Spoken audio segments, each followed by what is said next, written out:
Be me. Greater than 18.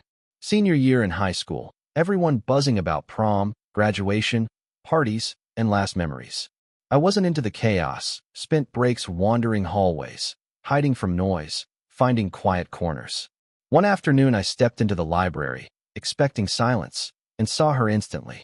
Mia, 17, always the smart girl, but now hunched over a sheet of paper.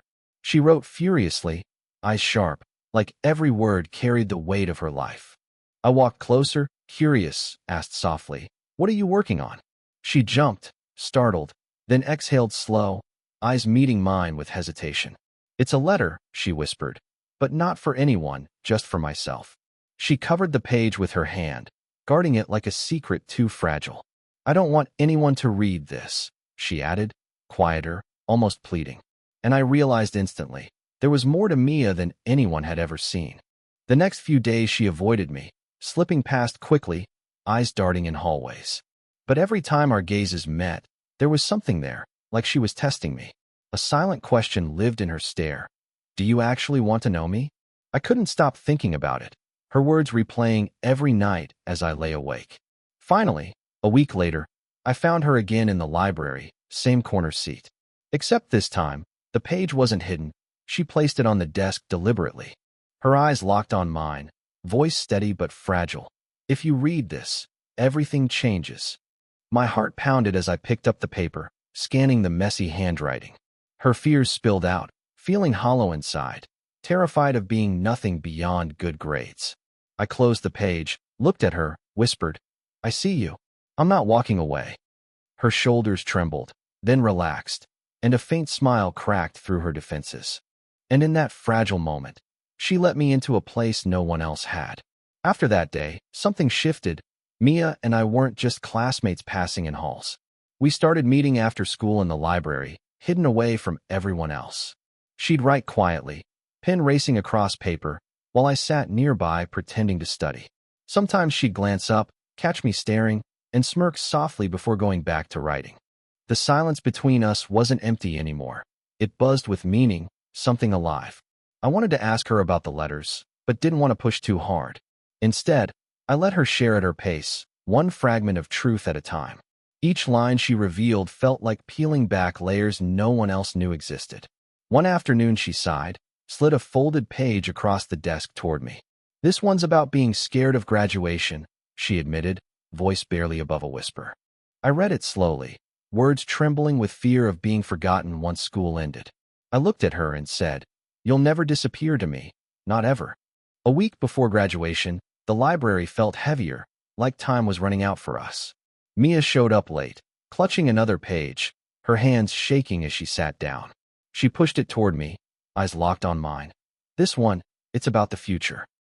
I unfolded it carefully, reading her thoughts about leaving, about starting over, about loneliness. Her words painted a girl terrified of change, but desperate to find her real self. I set the page down, reached across the table, squeezed her hand gently.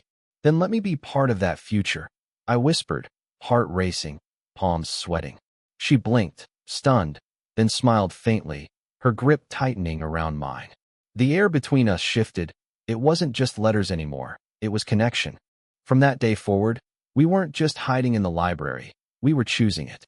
The quiet aisles became our safe place, where honesty wasn't scary but freeing. And every page she shared pulled us closer to something neither of us could deny. Graduation week arrived, the school buzzing with rehearsals, yearbooks, and countdowns to freedom. Mia and I still met in the library, sneaking moments between the chaos of senior life. She wrote constantly, pages stacking in her notebook like pieces of her soul. One afternoon she slid another note my way, lips pressed tight with nervous energy.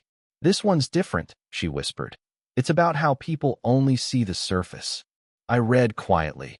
She feared being labeled perfect student, while inside she felt invisible. Her honesty hit me hard, because I'd seen more than grades since that first day. I looked up and told her, "I don't care about that image. They don't know you." Her eyes shimmered, and she whispered, "But you do," like it was a confession. For a moment, the library wasn't just books and paper. It was the safest place. I reached across, brushing her hand lightly, and she didn't pull away this time. That tiny gesture spoke louder than anything we'd written or said before. The night before graduation, Mia asked me to meet her one last time. The library was almost empty, lights dim, the world outside buzzing with senior parties. She handed me a folded page, but this one wasn't sealed shut. "This is for the future," she said, voice trembling. "But I want you to read first." I hesitated, then tucked it into my pocket without opening, heart pounding like thunder. I looked at her and said, "If it's about your future, I want to be there." Her eyes widened, then softened, and she gripped my hand tighter than ever before. We didn't need more words. The silence carried every answer we'd been avoiding. When we finally left, walking out into the night, it felt like something had begun. The letter burned against my chest, not as paper, but as a promise. Graduation would come, life would change, but what we had wouldn't fade. And for the first time, I wasn't scared of what came next. We'd face it together. Graduation day hit fast, caps and gowns everywhere, cameras flashing, families cheering too loud. Mia and I shared a glance across the crowd, a silent pact in our eyes. After the ceremony, while everyone rushed to parties, we snuck back into the library. The halls were empty, echoing with our footsteps, like the school was already letting go. Mia pulled out her notebook, handed me one last folded page with shaking hands. "Don't read it now," she whispered. "Save it for later, when you need it." I tucked it safely in my pocket, heart pounding, realizing this wasn't just goodbye. We stood in the aisle between shelves, close enough to feel each other breathe. I leaned in slightly, unsure, but she reached first, her hand resting over mine. The moment was small, fragile, but it anchored us more than words ever could. Walking out together, we knew the next chapter was waiting, and it included both of us. And for the first time, the future felt exciting instead of terrifying. Summer came and went, and we kept in touch, texts turning into late-night calls. By fall, both of us ended up in Austin for college, fate or maybe choice. Mia showed up at my dorm one afternoon, holding a brand new blank notebook. She smiled, setting it on my desk, saying softly, "Time to write a new story." Her eyes lit with the same mix of fear and hope I saw in high school. I grinned, pulled her closer, whispering, "This time we write it together, every page." We spent nights filling those pages, sometimes with words, sometimes with silence, sometimes with laughter. The notebook wasn't just hers anymore. It was ours, proof of everything we'd built. Every letter she once hid became a foundation for the life we were starting. The library had given us secrets, but college gave us freedom to share openly. And as I looked at her across that dorm room, I knew one thing. Some stories aren't meant to stay hidden, they're meant to be lived out loud. College life in Austin was louder, messier, and nothing like the quiet library. Mia and I navigated crowded lectures, dorm noise, late-night diners filled with restless energy. But even in chaos, we carried that same secret world we built together. She still wrote constantly, pages scattered across her desk, filled with fears and dreams. Sometimes she'd push one across the table, saying, "Read this one. It's too heavy alone." I'd read every word, then remind her, "You don't have to carry this by yourself." She'd smile, eyes soft, and whisper, "I know, that's why I trust you." Those moments reminded me of the first letter, the first time she let me in. And every page since then only tied me closer to her than before. The library may have started us, but now we were writing chapters everywhere. Every late-night walk across campus, every quiet coffee shop corner, became part of our story. And I knew those pages would never stop filling, not as long as we stayed. One night during finals, she broke down, exhaustion heavy, papers scattered everywhere. She slammed her notebook shut, frustrated, muttering, "What if I'm not enough here?" I sat beside her, pulling the notebook back, flipping to a blank page. "Then we'll write it together," I said, pen in hand, heart pounding with certainty. Her eyes watered, but she laughed, whispering, "You really don't let me hide anymore." I shook my head, smiling. "Not when I know how strong you actually are." We filled that page with scribbles, doodles, and promises, laughter breaking through stress. By the time the sun rose, her smile was steady again, lighter than before. She leaned into me, whispering, "Thanks for being my safe place." I wrapped my arm around her, realizing she was mine too, always had been. It wasn't just about letters anymore. It was about building a life worth writing. And we both knew this was only the beginning of our book together. By spring semester, our routine felt unshakable. Classes, study sessions, late-night writing sprees together. Mia filled her notebooks faster than ever, pages layered with fears, hopes, and raw honesty. One night she pushed a page toward me, words bold. "What if I lose us?" I froze, reading it twice, my chest tightening at the weight of her fear. I looked straight at her, saying, "You won't. Not as long as I'm here." Her lips trembled, eyes glossy, but she smiled softly, like my words stitched her together. We didn't talk after that, just sat in silence, her head resting on mine. The page stayed open between us, but it felt less like fear, more like trust. I realized then, her letters weren't weakness, they were proof of her strength to share. And every page she handed me was another piece of her she wanted me to keep. That night, the notebook didn't feel like hers anymore, it felt like ours.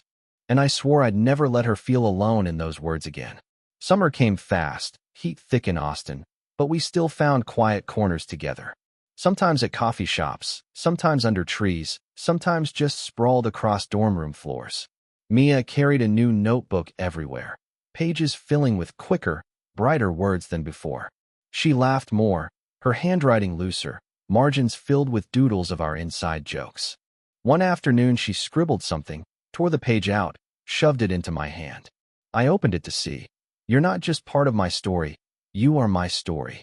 My throat closed, emotions heavy, as I pulled her close without saying anything back. She buried her face against my chest, whispering, "Don't ever forget that, Connor." I kissed her hair, murmuring, "Never. You've made sure of it." That moment stuck harder than any lecture or test. We were building something real. Not just pages in a book, but chapters in a life we were writing.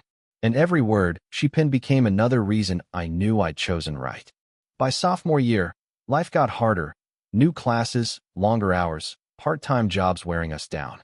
Mia started retreating again, scribbling late into the night, hiding behind stacks of notebooks. I worried, remembering the first letter she swore no one could ever read. One night, I found her in the library, same corner where it all began. Her head was down, pages scattered, tears staining the ink where she'd been writing. I sat beside her quietly, waiting until she finally pushed the notebook toward me. The words bled raw. Fear of failing, fear of losing herself, fear of losing me. I closed it gently, reached for her hand, whispering, "You're not carrying this alone anymore." She broke, leaning into me, sobs muffled in my shoulder, but her grip strong. That night felt like full circle. The same library, but this time we were unshakable. Her letters weren't hidden anymore. They were invitations, proof of the trust we'd built. And I realized love meant reading even the hardest pages together, without flinching.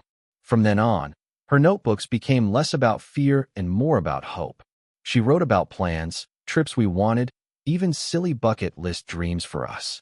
One page detailed a road trip to the coast, complete with doodles of surfboards. Another imagined our first apartment, messy handwriting describing string lights and cheap furniture. I laughed at the drawings, but inside, the idea of it felt perfect. We started chasing those pages, taking small trips, building real memories out of words. Every adventure she wrote down became a promise we tried to keep. And the more pages she filled, the more I believed we'd make them real. It wasn't just a notebook anymore. It was a map of the life ahead. And sitting beside her, watching her scribble, I knew I wanted every page. Not just the easy ones, not just the dreams, but the hard chapters too. Because her story had become ours, and I was never letting go of it. By junior year, our lives were busier than ever, but our bond only deepened. Mia started leaving her notebooks open on purpose, letting me read without even asking. Each page felt less like a secret and more like a gift she wanted to share. One night, she wrote just 3 words in bold letters, "Don't leave me." I grabbed the pen, added underneath, "Never will," and slid it back. She smiled through tears, whispering, "Good, because I can't write this story without you." In that moment, I realized it wasn't just about letters anymore. It was about us building a life, sentence by sentence, memory by memory. Her handwriting carried our past, our present, and every dream we dared to imagine. And I knew no matter where life took us, I'd keep choosing her. The library might have started it, but every page since then belonged to both of us. And I wouldn't trade that story for anything in the world. Now, a year after graduation, we're still in Austin, still chasing the dreams she wrote. We share a tiny apartment with string lights, secondhand furniture, and notebooks everywhere. Mia still scribbles at the table late at night, but now I sit beside her. Sometimes she reads aloud. Sometimes she just leans over and kisses me mid-sentence. We laugh about how it all started with one letter she never meant to share. But the truth is, that moment gave me everything I didn't know I needed. She once asked if I'd ever regret seeing her darkest words on paper. I told her no, because those words led me straight to her light.